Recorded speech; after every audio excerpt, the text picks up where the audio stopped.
The first padded practice for the Houston Texans is in the books. What are the biggest takeaways from the first day in pads? We'll get to them, presented by my friends at Platinum AC and Heating. Dwayne's the best in the business, from repairs to replacements to simple preventative maintenance. He can handle it all. Give Dwayne a call for any of your HVAC needs, including if you own a business. He does commercial as well. Now let's get down to business. The big observations from the first day in pads from Houston Texans training camp. There's no better place to start than the Iowa State wide receiver rookie duo, Jaden Higgins and Jalen Knoll. A really good day from both of them. Let's start with Higgins, the top draft pick for the Houston Texans.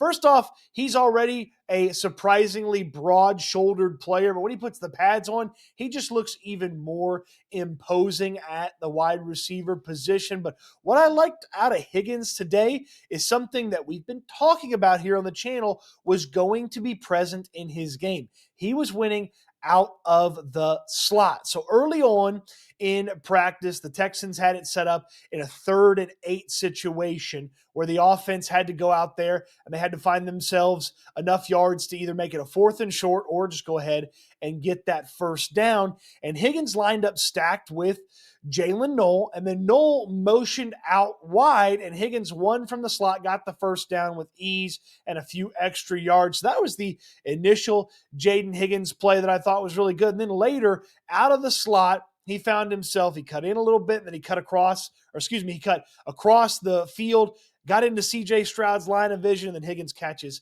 himself the touchdown. Really good day, and he even had a pretty competitive rep with Kamari Lassiter on him. Lassiter ultimately in there to force the pass breakup, and then the very next play, the ball went elsewhere, but Higgins had a nice performance against Derek Stingley in that rep. So good day from Jaden Higgins. Great day from Jalen Knoll. He had the play of the day where out of the slot, he got loose on Miles Bryant down the field, probably caught the ball 30 air yards, had the final 10 yards scampered in to the end zone. Then he had a couple of more impressive plays in the red zone portion of the practice as well. Caught one diving at the front of the end zone. Now, he did have a little bit of a tough drop. It was a tough play low. He had to go down and try to get it, but Knoll was really good. He got open quickly across the middle at one point. He just was really impressive. He and Higgins both had a really, really nice day, and both of them winning from the slot and lining up outside as well. That versatility, that interchangeability that this Texans offense will have with these wide receivers will be fun to watch. That was the biggest thing for me, is the Iowa State duo. Big thumbs up from me today. It's the first day in pads, so you know I'm watching the offensive line. And the offensive line had kind of been the source of the Texans offense not getting any win, or not getting a couple of wins here through the first few days. Well, I'm happy to report offense wins the day. I'll go split decision if you're going with the combat sports judging. Split decision, so if you're keeping track at home, that's 2 split decision wins for the offense, a knockout win, and a unanimous decision win from the defense so far. But the offense bounced back from the defense's dominant Saturday afternoon, and specifically the offensive line. Now, there were some moments. Ariante Ursary got worked by Will Anderson a couple of times. Cam Robinson got by Dylan Horton. The Birdman, Solomon Byrd, was in there for a sack at one point. Keontae Hamilton finished practice with a sack. But there were times where the offensive line held their own and took care of their business, gave C.J. Stroud or Davis Mills or Keaton Slovis or Graham Mertz time to go and make a play. And certainly in the red zone, when the defense was trying to unleash hell, the offensive line had a couple of really nice moments. Now, it's still tough running the football. They did get a first down and a 4th and 2 when Jawar Jordan was able to be patiently find the hole. Nick Chubb had a 5-yard run, a 2-yard run where it looked like the offensive line just kind of got stuffed and got darted in there. And there were a couple of moments where the linebackers got in there for tackles for a loss. EJ Speed had a couple of those. But overall, after the offensive line got their butts whooped on Saturday, after they started okay and then the defense sort of took over, it was a pretty darn good job by the offensive line. I'm not going to call it a good day, but it certainly wasn't a bad day from the offensive line. And from the offensive standpoint, they had enough big plays. They had enough explosive plays. They had enough, certainly in the red zone, to overcome what those defensive players did to stand out in this practice. So the offense gets the win in the first padded practice. It was close, though, but they scored enough in the red zone to give themselves the victory. You can give yourself the best air conditioning guy in the business when you call Dwayne from Platinum AC and Heating. They're the best. 5-star rated by the Better Business Bureau, and that's who I used when I needed a brand new air conditioning system earlier this summer. Dwayne was awesome. His crew was snappy and quick.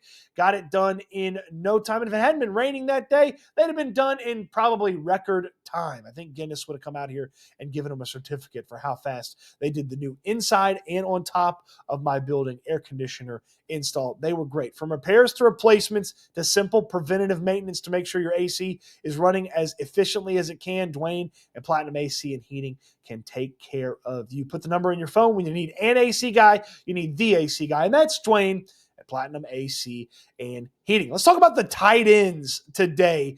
I felt like there was at least a standout moment from the top couple of tight ends, and then Brevin Jordan was in there. Jakob Johnson, who is a fullback, but he works out with the tight ends, so I'll put him in there, had a moment or so. So let's talk about Cade Stover's day.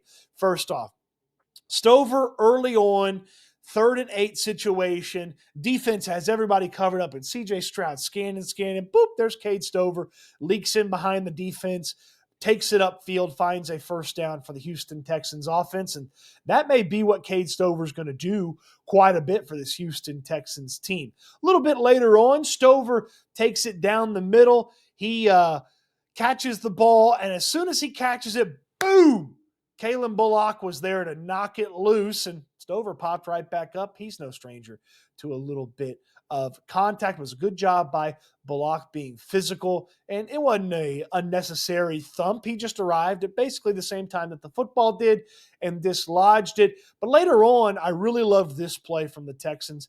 It was a play action. And you know, when the offensive line's got a little bit of a struggle or they're trying to stop Will Anderson, play action's a little dangerous. And this one looked dangerous to start the play. It's a play action play.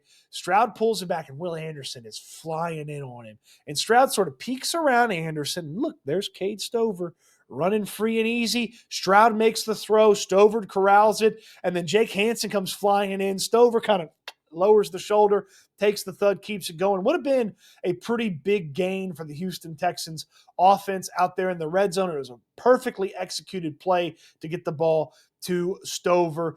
Then in the red zone later on, Dalton Schultz, he finds himself from that tight end spot, cuts towards the back corner of the end zone, and what would have been the prettiest play of the day if Jalen Knoll didn't have his big touchdown catch from Graham Mertz. Stroud just puts it right in the bucket. Dalton catches it over in the corner. Touchdown, Texans. It looked easy. It looked like they got exactly what they wanted from the offensive standpoint.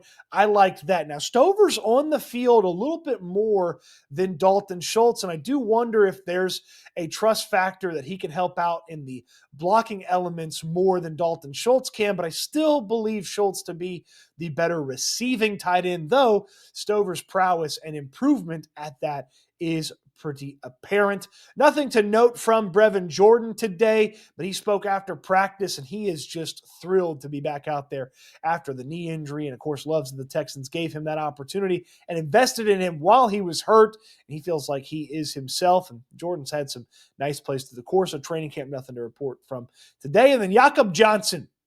Jakob had NFL Germany there because, of course, he's from Germany, there to talk to him after practice and observe what he had to do. Well, they observed him in 7-on-7, shaking loose from a linebacker and catching a touchdown in the middle back part of the end zone. It's a good job by him. I'm intrigued to see exactly how they use him as they get in pads more and more, because that's when the fullback can really affect things.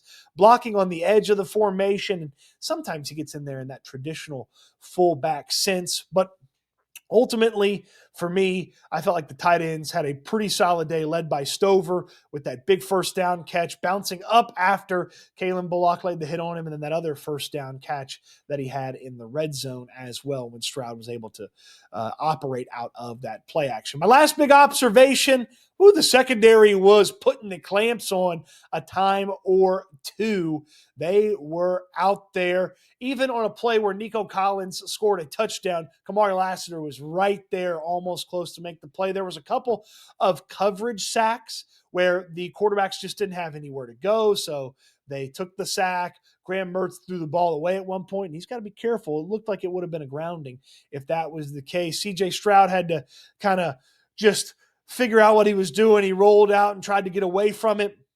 I think it would have been a Will Anderson sack, but the coverage had covered everybody up, including in the scramble. He tried to get it back over the middle of the field. Kalen Bullock was there to knock it down. I say knock it down. He dropped an interception. Kalen Bullock dropped an interception from C.J. Stroud. But it was a good coverage day overall from this Houston Texans defense. C.J. Gardner-Johnson was pretty physical from the safety spot. And as part of the coverage, Miles Bryant and D'Angelo Ross were, again, the nickel cornerbacks, the slot cornerbacks, however you want to phrase it. No Jalen Petrie, and Petrie's primary backup, Arthur Millette. No Arthur Millette there either. So you still see those guys in coverage a couple times. In fact, Miles Bryant was in coverage when Higgins and Noel scored. He was trying to keep pace with the rookies. You see D'Angelo Ross a couple of times in the slot. When Petrie and Millette get back, they're going to be the guys that are primarily occupying that spot. And without Petrie, the Texans go out there and they use a few more three linebacker sets as well. That puts Jake Hansen on the field with Henry To'o and Azeez Al-Shire sometimes, but EJ Speeds found his way in there. Man, again, he had a couple of nice tackles, one for a stuff at the line of scrimmage, one for a tackle for a loss. But the coverage was pretty darn good, and it goes to show you that you can have sort of a 50-50 day when the coverage is good. You have some pass rush success from Will Anderson against everybody, because that's what Will Anderson does. But the offense also has their day. But this secondary, Kalen Bullock over the weekend said that he believes it could be the best secondary in football. I wouldn't put it past him with how good Derek Stingley and Kamari Lassiter are as a cornerback duo and what C.J. Gardner-Johnson brings to the table as a veteran, the potential improvement for Kalen Bullock. He's going to have to come down with some of those interceptions, though. Those are my four big takeaways. Of course, SNL with myself and Landry Locker will have a full 100% breakdown of the practice on the SNL channel, so don't miss out